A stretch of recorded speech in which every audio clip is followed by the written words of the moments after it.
Vamos a empezar.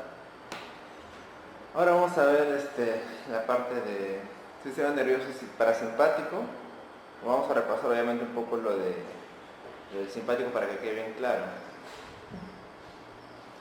En este cuadro habíamos estudiado de la anterior clase, ¿no? Habíamos dicho que recordamos, ¿no?, las características del sistema simpático.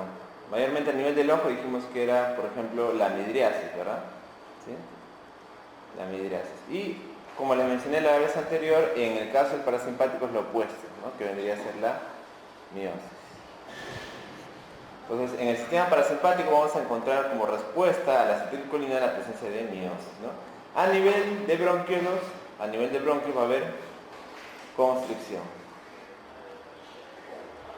Y también el sistema parasimpático se encarga de aumentar las secreciones, ¿no?, las secreciones bronquiales en este caso. A nivel de las glándulas, el sistema parasimpático aumentará también la secreción, ¿no? Obviamente, si hay más secreción, como dice acá, va a haber una secreción más fluida, ¿ya? O sea, más fluida y copiosa en cantidad. La secreción que estimula, digamos, el sistema simpático es más que todo una secreción viscosa, ¿no?, con mayor consistencia. Además también la estimulación de las lágrimas con el sistema parasimpático. Y en el corazón habíamos dicho obviamente que va a disminuir la frecuencia cardíaca y disminuir la contractilidad. Habíamos dicho que esta característica se llamaba frecuencia cronotropismo negativo. Y bajar la contractilidad, inotropismo negativo. ¿Sí? Por eso les digo, o sea, en verdad, aprendiendo todo esto de aquí, ustedes ya pueden responder 1000 preguntas, ¿no?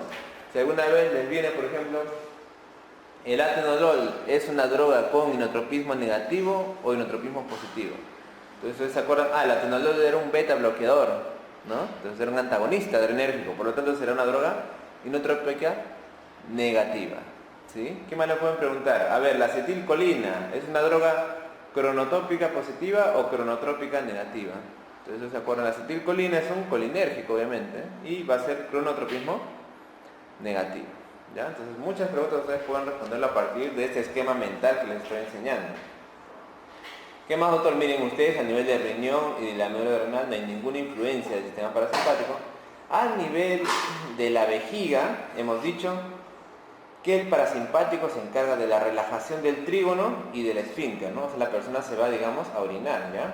Y obviamente la contracción del músculo detrusor, el músculo detrusor de la vejiga, ¿ya? Entonces, acuérdense ustedes, en el sistema simpático, ¿no?, más bien la persona no, y en el sistema parasimpático se estimula, digamos, la diuresis, ¿no?, la orinación. En este caso, estimulación de la erección en la parte genital. Y como ustedes pueden ver, a nivel de vasos sanguíneos no existe una correspondencia con el parasimpático, ¿sí? Ustedes ven que solamente actúa acá a nivel simpático, ¿sí? Por eso no hay una correspondencia. A nivel del sistema gastrointestinal, acá sí tenemos una función muy importante del sistema parasimpático, que va a incrementar la motilidad y el tono. Eso se llama peristaltismo. ¿Se acuerdan de fisiología? Ondas peristálticas son los movimientos que hace todo el tracto gastrointestinal, desde el esófago, pasando por el esófago hasta el intestino. Todo eso de ahí, ese movimiento que va a favor de que la comida, ¿no?, descienda, eso de ahí se llama peristaltismo. Obviamente, si una persona está pues con algún tipo de disminución de esto de aquí, entonces la persona va a dejar de procesar la comida, ¿no? Y eso puede ocasionar problemas como obstrucción, ¿sí? Entonces, ¿les quedó claro este esquema mental? La anterior clase, esto de acá tienen que saberlo ya de memoria, ¿no?, como les dije con la analogía que les había dicho. Bueno, entonces vamos a ver ahora un poco más específicamente. Este cuadro de acá, que son los efectos farmacológicos en los pasos de la transmisión autonómica, es un resumen de muchos fármacos, ¿ya?, que utilizamos. Es el desorden, ya acá no está ni adrenérgico ni colinérgico, pero lo interesante es que ustedes vean cómo los fármacos pueden ser creados, digamos, ¿no? Por ejemplo, acá dicen, el proceso que está afectado, propagación del potencial de acción. Propagación del potencial de acción. Entonces, acá que utilizamos, por ejemplo, anestésicos locales, ¿no? ¿Qué hace un anestésico local, por ejemplo, como la lidocaína? Va a disminuir la propagación del potencial de acción. ¿Qué era el potencial de acción, se acuerdan?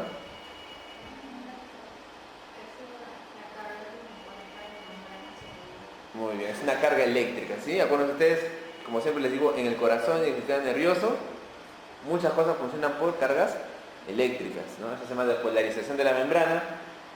Y entonces, la propagación del potencial de acción justamente es la propagación del impulso eléctrico, ¿no? Por ejemplo, nosotros para quitar la mano no vamos a estar pues sintetizando acetilcolina, por ejemplo, ¿no? Solamente es una propagación de iones, en este caso sodio y calcio, ¿ya? Que es una propagación rapidísima eléctrica. Entonces, esto de acá va a ser disminuido por los anestésicos locales, ¿no? Como dice acá, bloquea la conducción o los canales de sodio dependientes de voltaje. Otros, en la síntesis de los transmisores, ¿no? Pueden actuar a nivel de la síntesis de los transmisores. Acá hay un ejemplo, por ejemplo, la metiltirosina, ¿no? En la cual actúa a nivel de la síntesis de los transmisores del citoplasma de los nervios adrenérgicos, ¿no? Un mecanismo de acción. Inhibe la tirosina hidroxilasa y bloquea la síntesis de catecolaminas. Otro, por ejemplo, que tiene que ver con el almacenamiento, ¿no? Transmisor en el almacenamiento. Acá tiene que ver, por ejemplo, si la droga va a actuar a nivel del almacenamiento del neurotransmisor, ¿no? Puede prevenir, por ejemplo, la depletación o el almacenamiento de este neurotransmisor, ¿sí? Otro, a nivel de la liberación. A nivel de la liberación, por ejemplo, miren, acá tenemos a la toxina botulínica, que lo que va a hacer es actuar a nivel de las vesículas. ¿Se acuerdan de las vesículas? ¿Sí? Que es donde se almacena el neurotransmisor. Y esas vesículas necesitan el calcio para poder ser liberadas. Entonces, la toxina botulínica va a actuar a nivel de las vesículas colinérgicas y va a prevenir la transmisión de estas. Ya ese es su mecanismo de acción. Y así acá tenemos, por ejemplo, la anfetamina, que también actúa a nivel de los terminales nerviosos adrenérgicos, favoreciendo la liberación de este neurotransmisor, ¿sí? Otros fármacos no actuarán ni en la liberación, ni en el almacenamiento, ni en la síntesis, sino en la reentrada. ¿Se acuerdan que ya hablamos de la cocaína? ¿Qué hacía la cocaína? Disminuía la recaptación de noradrenalina. No, para que no sea la noradrenalina reabsorbida a la neurona, ¿no? Acuérdense ustedes, la neurona sintetiza la noradrenalina, la bota hacia la segunda neurona. Entonces, y luego que se bota esta noradrenalina tiene que volver a ingresar a la primera para almacenarse y otra vez liberarse. Es como si fuera un reciclaje. Lo que hace la cocaína es disminuir ese reciclaje. Deja la noradrenalina, claro, hace más efecto, pero tampoco va a volver, ¿no? Entonces, disminuir, eso se llama reuptake o también se llama reentrada, ¿no? Reentrada o recaptación también. Recaptación es lo mismo. Recaptación. ¿Sí? Recaptación. Igual les dije que algunos antidepresivos tricíclicos, como la amitriptilina, también disminuyen la recaptación de la noradrenalina y por eso la persona dejaba, digamos, un poco de estar deprimido, ¿no? Por la noradrenalina. Muy bien. Acá inhiben la recaptación e incrementan el efecto de la noradrenalina en el nivel receptor, ¿sí? En el segundo receptor. Otros lo que van a hacer es activar o bloquear al receptor directamente, ¿no? Ya les dije, el propanolol, porque ¿qué hace el propanolol? Se va a unir al receptor, ¿verdad?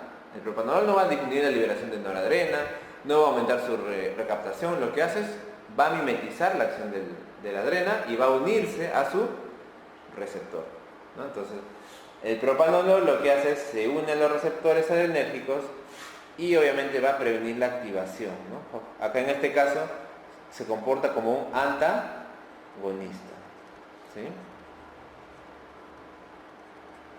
Muy bien, la nicotina, pero vamos a verlo también. Por ejemplo, lo que hace va a ser favorecer la unión también a nivel de la membrana sináptica. La tubocurarina, que es un veneno usado en la selva amazónica, ¿no? El famoso curare, eso cuando los amazónicos tienen su, no me acuerdo cómo se llama, pero es como una cerbatana, ¿no? ¿Sí? Soplan y eso de ahí tiene curare. al cual le cae al animal, por ejemplo, y lo inmoviliza, ¿no? Es un veneno. Eso actúa a nivel de la parte colinérgica, ahora vamos a estudiarlo, y previene la activación de los receptores, ¿sí? La atropina es un antagonista de la acetilcolina que ahora vamos a estudiar, y también se une a los receptores muscarínicos y previene su activación. Muy bien.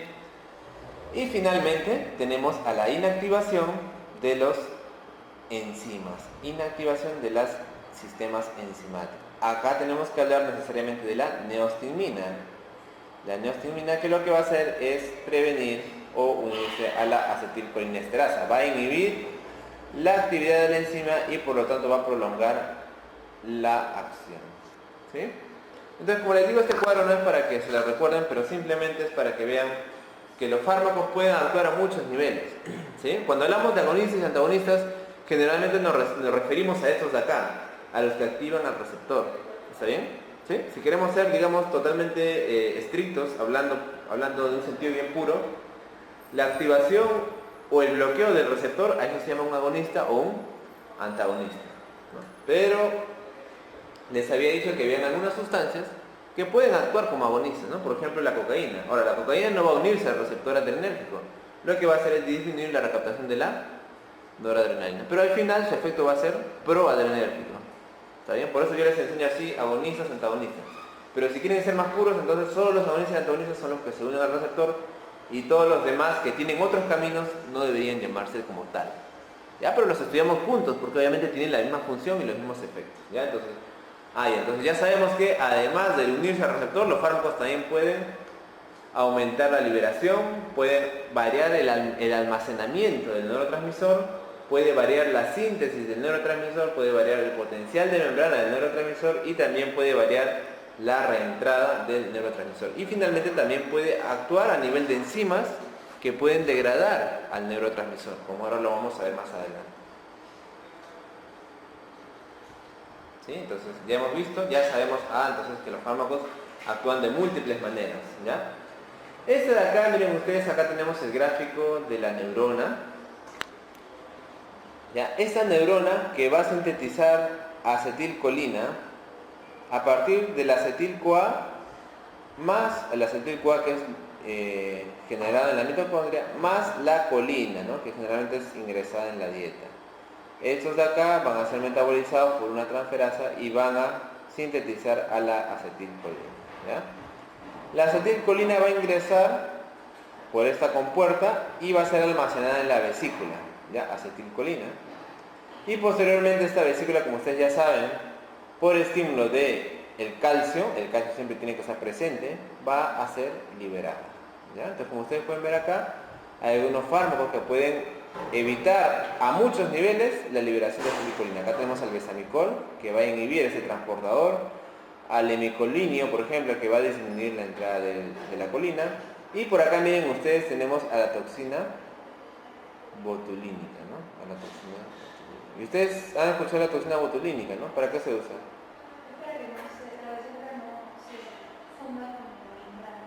Muy bien, muy bien, pero digo, a nivel, ustedes lo han escuchado en la calle, así en comerciales, ¿para qué lo usan? ¿No? Que ustedes son jóvenes, ¿no? Pero las abuelitas, ¿para qué lo usan la toxina botulínica? Para tener menos arrugas, por ejemplo, ¿sí? O sea, se aplica la toxina botulínica y las arrugas desaparecen. ¿Por qué? Porque justamente tiene que ver algo a nivel de la transmisión de la acetilcolina, ¿ya? Y la toxina botulínica, el botulismo es una enfermedad justamente que también puede aparecer, ¿no? Por ingesta de la toxina botulínica, que es un derivado de una bacteria, ¿ya? Que nosotros lo consumimos cuando, por ejemplo, las conservas, ¿no? Que están dañadas, esas conservas que están giñadas, y obviamente hay una disrupción de la lata en el cual se almacena la comida y ahí crecen estas bacterias, ¿no? Estas bacterias pueden crecer en esos enlatados vencidos y puede generar un cuadro también neurológico, ¿ya? Como vamos a ver ahora. Una vez que se va a liberar esta acetilcolina, va pues a ir a los receptores, ¿no? De acetilcolina. Y obviamente una parte se compondrá en colina y otra en acetato, ¿no? Y otra vez, como ustedes ven acá, va a reingresar para poder ser almacenada nuevamente, ¿ya? Y finalmente también tenemos acá una enzima muy importante, que no, digamos, el sistema adrenérgico no tiene una enzima como esta, pero el sistema colinérgico sí, que es la acetilcolina. colinesterasa. Fácil, ¿ya? La acetilcolinesterasa lo que va a hacer es degradar a la acetilcolina, ¿ya? La acetilcolinesterasa va a degradar a la acetilcolina, lo que va a dar al final el resultado de que la acetilcolina, digamos, se va a perder, ¿ya? Por lo tanto, si yo utilizo un fármaco que me inhibe a esta acetilcolinesterasa, el resultado va a ser que va a haber mayor eficacia de la acetilcolina, ¿sí? Si yo utilizo un fármaco que me inhibe la acetilcolinesterasa, vamos a tener mayor respuesta colinérgica. Ya, esa es la clave. Muy bien. Ya, ahora vamos a reconocer los receptores. Ahora, ¿se acuerdan ustedes que hablamos que cada neurotransmisor tiene sus receptores? ¿Sí? Ya estudiamos en los receptores adrenérgicos, ustedes ya son capos. Ya saben que están los receptores alfa 1, alfa 2, ¿no? Alfa 1, alfa 2, beta 1, beta 2, beta 3. ¿Sí? ¿Se acuerdan ustedes que el alfa 1, por ejemplo, qué mediaba? Alfa 1 era, muy bien, vasoconstricción y también contracción prostática, ¿sí? Muy bien, contracción prostática. Y a nivel del ojo, dijimos, causaba midriasis. Eso ya tienen que saber. Entonces digo, los alfa 1 me aumentaban la vasoconstricción. Por ejemplo, doctor, fenilefrina, habíamos hablado, ¿no? De la fenilefrina que ocasionaba vasoconstricción y lo usábamos como anticongestionante nasal, ¿se acuerdan? ¿Sí? En la pastilla de clorfenamina con fenilefrina, un vasoconstrictor. Otro aspecto que habíamos hablado de los antagonistas alfa 1, ¿no? Como la fentolamina. ¿Para qué usábamos un antagonista vasoconstrictor? Para tratar una enfermedad en la cual había aumento de las metanefrinas. ¿Cómo se llama esa enfermedad? Dijimos, feocromocitoma. ¿Sí? El paciente con feocromocitoma que tenía la presión alta, a ese paciente le damos un antagonista alfa 1.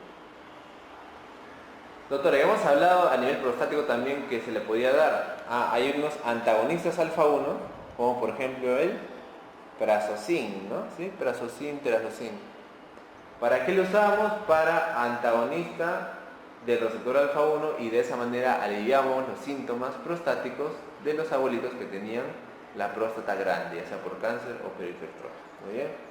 Luego teníamos al alfa 2 que dijimos que era casi solamente un antagonista, ¿no? Dijimos el alfa 2 es un antagonista. Y dijimos, por ejemplo, que utilizamos la clonidina, que era la clonidina era un agonista alfa 2 y lo usamos para el manejo de la presión arterial. ¿Por qué, doctor? Porque el alfa 2 es un antagonista del alfa 1, por lo tanto, la clonidina que actúa en los receptores alfa 2 me baja la presión arterial. ¿Sí? Doctor, luego hablamos de los receptores beta. Dijimos que el beta 1 era el receptor típico del corazón. ¿Qué hacía? Aumentaba la frecuencia cardíaca, obviamente, y aumentaba la presión arterial. Luego dijimos que también habían receptores beta 2, ¿no? El beta 2, ¿qué era lo que hacía? Mayormente la broncodilatación. Sí, y dijimos que los beta 1 lo utilizamos, por ejemplo, para activar al corazón. ¿En qué casos? Hipotensión o insuficiencia cardíaca, ¿no? Acá tenemos el ejemplo de la dobutamina, ¿no? Dobutamina o también de la dopamina, que son ampollas que se dan en pacientes graves que tienen shock cardiogénico, por ejemplo, ¿sí? Shock cardiogénico. Y también utilizamos los antagonistas beta 1, ¿no? Entre los cuales había algunos fármacos que me antagonizaban de manera selectiva y otros de manera no selectiva. Dijimos que, por ejemplo, el atenolol y el bisoprolol eran fármacos que me antagonizaban solamente al beta 1. ¿Sí? Dijimos que la verdad de las cosas es que no solo antagoniza el beta 1, pero en general, como antagoniza tanto el beta 1 y poco el beta 2, se considera que son selectivos, ¿no? Dijimos que estos fármacos lo usaba sobre todo para disminuir la fuerza cardíaca y la frecuencia. ¿En qué casos? Infarto del corazón o paciente con arritmia cardíaca, ¿no? En el cual el corazón esté demasiado acelerado y le vamos a dar un antagonista beta 1. ¿Sí? Muy bien. Y dijimos en el caso del beta 2 que usamos mayormente los agonistas, ¿no? Entre los agonistas teníamos al salbutamol, que lo usamos en el manejo del asma. ¿Por qué? Porque el salbutamol tiene un efecto broncodilatador, ¿no? Entonces, acá tenemos al salbutamol, al fenoterol, etc., ¿no? Muy bien. Dijimos que los que son antagonistas selectivos tenían la el pro, ¿no? El plus de que no me generaba broncoconstricción. Porque si yo utilizo un antagonista que no es selectivo beta 1, también me va a antagonizar al beta 2. Y si me antagonizaba al beta 2, entonces tenía problemas de broncoconstricción. Muy bien. Y también, doctor, ¿para qué me servían? Para el manejo de la presión arterial, ¿no? Hipertenso, también un antagonista beta le va a bajar la presión arterial. Acá me olvidé nomás en el alfa 1 y alfa 2 de hablar de un componente. ¿Cuál es aquel que me va más bien, en vez de ser antagonista, me va a ser un agonista del alfa 1 alfa 2? ¿Se acuerdan? ¿En qué caso me conviene que haya vasoconstricción? Aparte de una persona con congestión nasal.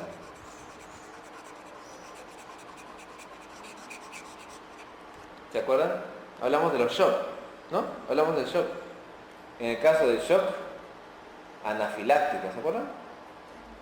Dijimos, paciente que está en shock anafiláctico o shock séptico, utilizo para aumentar la presión la noradrenalina. Eso hablamos, ¿no? La noradrenalina. La adrenalina, la noradrenalina también me vienen en ampollas. Eso de acá lo utilizo para pacientes que me tienen shock anafiláctico, que es un shock por alergia, o un shock séptico, que es por una infección severísima. Muy bien. Ya hemos repasado entonces el sistema adrenérgico a grandes rasgos, para que ustedes sepan lo que no tienen que olvidarse. Y ahora estos receptores los vamos a almacenar en nuestra memoria y vamos a aprender otros receptores, ¿ya? Si la adrenalina y la noradrenalina trabajan con el receptor alfa, beta, etc., la acetilcolina va a trabajar con los receptores llamados nicotínicos y los receptores llamados muscarínicos, ¿ya? Nicotínicos, y acá digamos que tienen que separarlos, porque los nicotínicos van a actuar mayormente a nivel nervioso, a nivel de la placa neuromotora. O sea, todo lo que tiene que ver con el movimiento, el hacer movimiento y el dejar de hacer movimiento. Listo, por un lado. Y por otro lado, vamos a borrar eso, por otro lado tenemos los receptores muscarínicos. Y los receptores muscarínicos son los que vamos a verlos en el corazón, en el tracto gastrointestinal, en las glándulas salivales, en los vasos sanguíneos. ¿Está claro? Entonces, por un lado tenemos los nicotínicos y por otro lado los que se van a antagonizar más con los adrenérgicos, los muscarínicos. ¿Ya? Cuando yo llevaba en clase en San Marcos, hace unos años, en farmacología pues hicimos experimentos con estos, por ejemplo, ¿no? Y un experimento era aplicarle rocuronio, que es, ahora vamos a verlo, es un antagonista nicotínico, a pollos, por ejemplo, ¿no? Entonces agarramos el pollito y le poníamos rocuronio y el pollito, ¿qué pasaba? Empezaba a bajar su cabeza. ¿Por qué? Porque obviamente perdía la transmisión neuromuscular. Le aplicábamos el fármaco y el pollito empezaba, ¿no?, a enterrar el pico y ¡buah!, se volvía flácido. Eso es por el receptor nicotínico, ya que mide la fuerza muscular, ¿no? Eso se hacía antes, ahora no sé, creo que cada vez se está haciendo menos experimentos con animales, ¿no? De una parte es bueno, pero de otra parte, digamos, no les brinda la experiencia de poder recordar estos receptores, ¿no?, importantes. Entonces, en la parte de los receptores nicotínicos tenemos acá el receptor del músculo estriado, por ejemplo, llamado NM, ese es su nombre, ¿ya? NM. El sitio principal está en la unión neuromuscular de la fibra estriada. Háganme acordar, a ver cuántos tipos de músculos tenemos, ¿se acuerdan? Músculo liso, muy bien, músculo estriado y músculo... No, estriado es esquelético, cardíaco, ¿ya? Cardíaco. ¿Dónde está el músculo liso? Muy bien, el músculo del estómago, el músculo del esófago. El músculo del vaso sanguíneo, ¿no? También, ¿no? El músculo del bronquio, que es bien delgadito. Esos son músculos lisos. ¿Por qué? Porque no responden a ningún estímulo propio. Yo no puedo hacer que el músculo liso mío se contraiga, ¿está bien? El músculo estriado, más bien sí nosotros podemos, obviamente, ordenar el movimiento muscular, ¿ya? Entonces, esto es a nivel de la fibra, como dice acá, estriada, ¿ya? El mecanismo molecular va a ser la mayor permeabilidad a los cationes, ¿no? Como les digo, estos receptores nicotínicos son receptores dependientes de voltaje. ¿Cómo se llaman esos receptores si estudiamos la primera clase? Receptores iónicos, ¿no? ¿Sí? Receptores iónicos. ¿Se acuerdan que cómo eran los receptores adrenérgicos? Alfa, beta, ¿de qué tipo eran? Receptores ligados a proteína G. Muy bien. Ya se las pueden ir en el examen alguna vez. Ya, los receptores nicotínicos son receptores de iones, iónicos. Perfecto, porque es transmisión neuromuscular rápida. Los muscarínicos sí van a ser más bien a veces acoplados a proteína G, ya, así como su contraparte de la energía. Muy bien, acá tenemos a los agonistas, succinilcolina, acetilcolina, y a los antagonistas como el atracurio, becuronio o tubocurarina, que les he dicho que se utiliza bastante en la célula, ¿no? Como un veneno, ¿no? Paralizante, definitivamente te paralizas. Neurona periférica, acá tenemos al receptor LN que se va a encontrar en las neuronas periféricas, ganglios autónomos y médula suprarrenal. ¿Ya? Esos también trabajan con iones de sodio y potasio.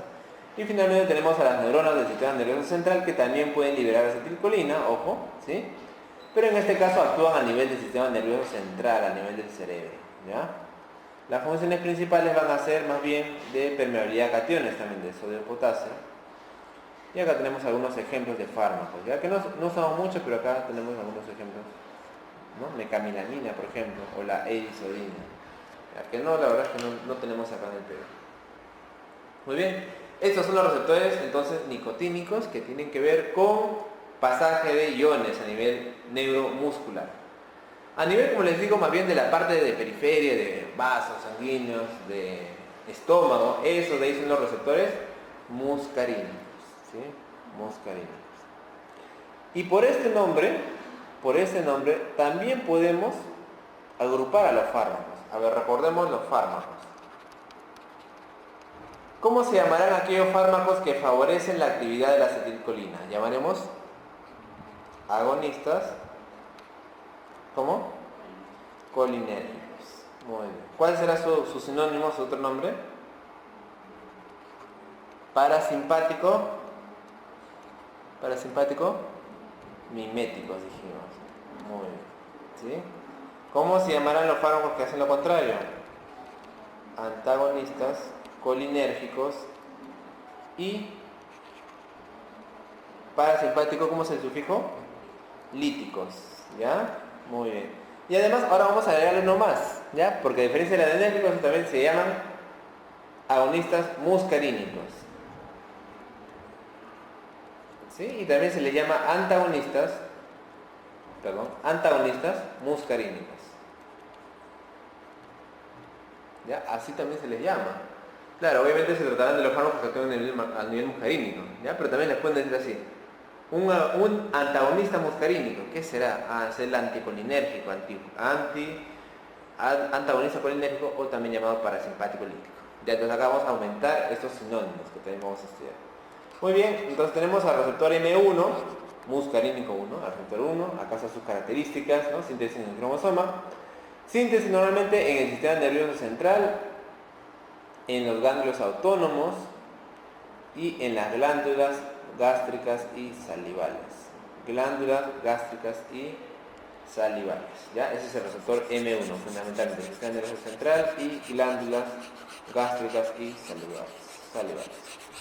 Como en la respuesta celular, ustedes pueden ver ahí bien claro que la respuesta es a nivel de proteína G. ¿Sí? Los receptores son receptores de proteína G. Activación de la fosfolipasa C. ¿Ya?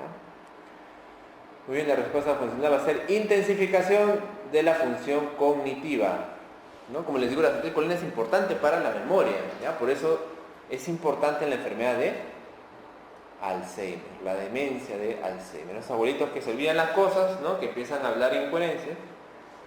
En la disfunción cognitiva y en la esquizofrenia también, ¿ya? ¿Qué más? Pueden intensificar la actividad convulsiva y también incremento en las secreciones, ¿no? A nivel gastrointestinal. Muy bien. El receptor M2, ese de acá va a estar fundamentalmente en corazón, ¿ya? Fundamentalmente en el corazón. Va a disminuir la despolarización, ustedes ya saben que baja la frecuencia cardíaca, ¿verdad? ¿Sí? A nivel del nódulo auriculoventricular va a disminuir la velocidad de conducción y obviamente va a disminuir también la contracción, pero levemente. ¿Ya? Entonces ya saben ustedes que tiene efectos de bajar la frecuencia cardíaca y bajar la fuerza de contracción. A nivel del músculo liso va a aumentar la contracción y a nivel de los nervios periféricos puede inhibir la parte nerviosa a través de autorreceptores. También van a ser importantes en la enfermedad de Alzheimer y en la disfunción cognitiva fundamentalmente. Muy bien. Y los receptores M3, son estos de aquí, los que van a estar fundamentalmente en el músculo liso de sobre todo los bronquios, ¿ya? Sobre todo los bronquios. ¿Ya? Entonces, esto de acá aumenta la contracción de algunos y del bronquio también. Por eso es importante en la enfermedad pulmonar obstructiva crónica, que digamos que es una enfermedad prima del asma, ¿ya? Parecido al asma, ¿está bien? ¿Qué tal? Entonces, en la EPOC. ¿Qué más, doctor? El M3 también, a nivel glandular, aumenta la secreción predominantemente de las glándulas salivales y también incrementa la ingestión de alimentos, ¿ya? Entonces, también a nivel de las glándulas. El M4, también, como ustedes todos, de acá tienen que ver con proteína G, ¿ya? Como les digo. Inhibición de la liberación de transmisores en el sistema nervioso central y también pueden dar una cierta analgesia. Son importantes sobre todo en el dolor neuropático. ¿Ya? Y estos de acá son los menos importantes, ¿no? Los M5, que están en la sustancia negra, y que estos de aquí, por ejemplo, también favorecen la dependencia a drogas, intensifican el comportamiento con la avidez por drogas o por recompensa y facilitan la liberación de dopamina. ¿Ya? Esto de acá tiene que ver también con la enfermedad de Parkinson. Ya, entonces resumiendo, tenemos a los receptores nicotínicos, ¿sí? La acetilcolina tiene a sus receptores nicotínicos que se encuentran en la placa neuromuscular, fundamentalmente, ¿ya? Y la acción va a ser la transmisión del impulso nervioso. Y tenemos luego los receptores muscarínicos, de los cuales el M1 se encuentra en el sistema nervioso central, es importante para la transmisión, ¿no? Y la memoria, importantísimo. El M2 hemos dicho que su fundamental acción va a ser a nivel del corazón, ¿ya? M2 corazón, va a disminuir la frecuencia cardíaca y la fuerza de contracción. Y hemos dicho que el M3, el receptor M3, es el que va a ver justamente lo que es la broncoconstricción. La broncoconstricción a nivel glandular y también a nivel glandular. Ya vamos a hablar. Entonces, cada uno de ellos tiene su importancia a nivel farmacológico. ¿Listo?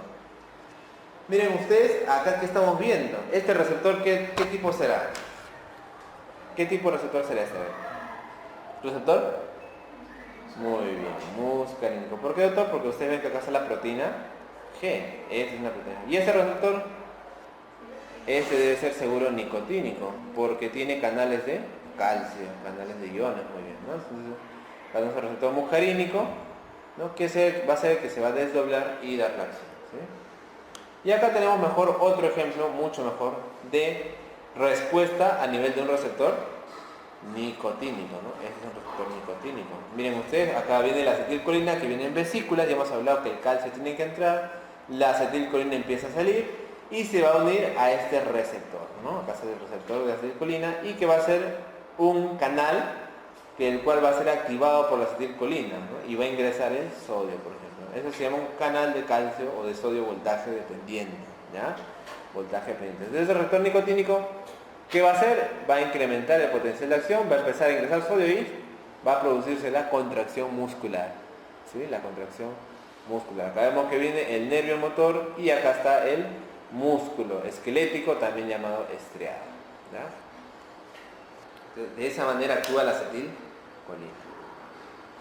Muy bien, acá tenemos este cuadrito que ya lo hemos revisado antes, ¿sí? Lo habíamos revisado en la parte de energía, pero ahora nos va a servir justamente, como les digo, para saber los antagonismos, ¿no? Y si ustedes se dan cuenta, miren ustedes, los receptores como son de tipo muscarínico, ¿no? Les dije que los muscarínicos son los que le van a hacer el antagonismo al sistema adrenérgico, claro, ¿ya? Entonces miren ustedes, acá tenemos quién va a ser, por ejemplo, la miosis, el receptor M3. El receptor M3 va a ser antagonista al alfa 1. Muy bien. A nivel del corazón, les dije, ¿qué receptor es el que va a actuar? M2. El receptor M2 va a disminuir la frecuencia y va a disminuir también la contractilidad, ¿ya? M2. ¿Qué más? Como ustedes pueden ver acá, a nivel vascular, a nivel de la microvasculatura no hay receptores muscarínicos, ¿sí? No hay receptores muscarínicos. A nivel del bronquio, del músculo liso bronquial, hemos dicho que tenemos al M3. El receptor M3 va a ser el que va a hacer la broncoconstricción y el opuesto va a ser obviamente el beta 2, ¿no? Adrenérgico, que hace la broncolatación. A nivel del trato gastrointestinal tenemos también el peristaltismo. ¿Quién va a hacer el peristaltismo? Receptor M3, ¿sí? El que va a ser el encargado de aumentar el peristaltismo va a ser el M3.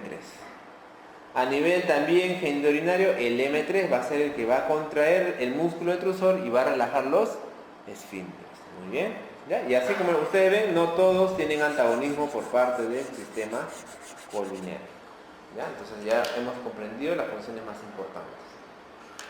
A nivel de médula suprarrenal también, y ganglios autonómicos, tenemos la función, hemos dicho, del receptor nicotínico de tipo N. ¿Ya? De tipo N. Entonces acá este receptor de tipo N va a estar en los ganglios autonómicos, va a aumentar también la secreción de epinefrina y de norepinefrina. ¿Ya? Pero a nivel de la unión neuromuscular hemos dicho que el más importante es el receptor NM. ¿Ya? Y este receptor justamente es el que va a ser dañado en una enfermedad llamada miastenia gravis, que ustedes algún día conocerán en neurología, pero les sirve algunos cuadritos para que ustedes sepan más o menos por qué damos estos tipos de fármacos, ¿no? Y estos de acá se encargan de la estimulación, del espasmo, del disparo inicial para que la persona pueda moverse, ¿sí? Los receptores NM. Pregunta de examen, una vez vino, ¿qué receptores están dañados en la miastenia? Tenías que poner receptor nicotínico de tipo NM. Ya tenías que poner así de preciso. Muy bien. Acá tenemos otra vez la función de la acetilcolina. Hemos dicho que la acetilcolina se va a unir a la acetilcoenzima A mediante la enzima acetilcolino transferasa. ¿Sí? Dijimos que era una transferasa y van a formar ambos la acetilcolina, cuya abreviación es esta de acá. La abreviatura de acetilcolina es así, ACH. Este es acetilcolina, ¿ya? ACH. Muy bien, esta vesícula se va a liberar y como ustedes ven acá, una parte va a ir al receptor, doctor, que puede ser nicotínico muscarínico, ya sé, muy bien, y de otro lado la acetilcolina va a ser degradada por una enzima, ¿no? Que le dijimos que se llama acetilcolina esterasa, ¿no? Entonces, como ustedes ven ahí, ya saben que la acetilcolina se hace ACH, bueno, la esterasa es ACHE, eso significa acetilcolino esterasa, que va a ser una enzima que la va a degradar. Muy bien. El transmisor colinérgico, entonces, ¿qué cosas bloquea la descarga de acetilcolina? Obviamente la presencia de acetilcolina. ¿Qué más? Los inhibidores de la acetilcolina esterasa también van a bloquear, ¿no? ¿Y cuáles son los que estimulan la descarga de acetilcolina? La presencia de los antimuscarínicos. ¿Ya? Como por ejemplo el imicolina. El imicolina hemos dicho que es una sustancia que va a disminuir, por un lado, la síntesis de acetilcolina, ¿no? Acá tenemos a la toxina botulínica. ¿Qué va a hacer la toxina botulínica? Disminuir la liberación también de acetilcolina. ¿Ya? Por eso les digo, cuando vean ustedes botulismo, también la persona se queda así, no puede moverse por la liberación de la toxina botulínica. ¿Ya?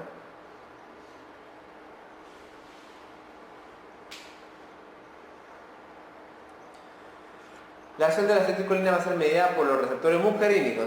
Ya sabemos la gran diferencia. Muscarínicos son receptores acoplados a proteína G, así como los adrenérgicos. Y los nicotínicos son acoplados a canales de tipo iónico, que tienen compuertas de ligando que van a permitir la entrada de los iones para favorecer la transmisión nerviosa. Muy bien, acá vamos a recordar entonces, miren, acá tenemos un cuadro muy interesante. Receptor M1 hemos dicho, antagonistas, por ejemplo, acá tenemos a la atropina.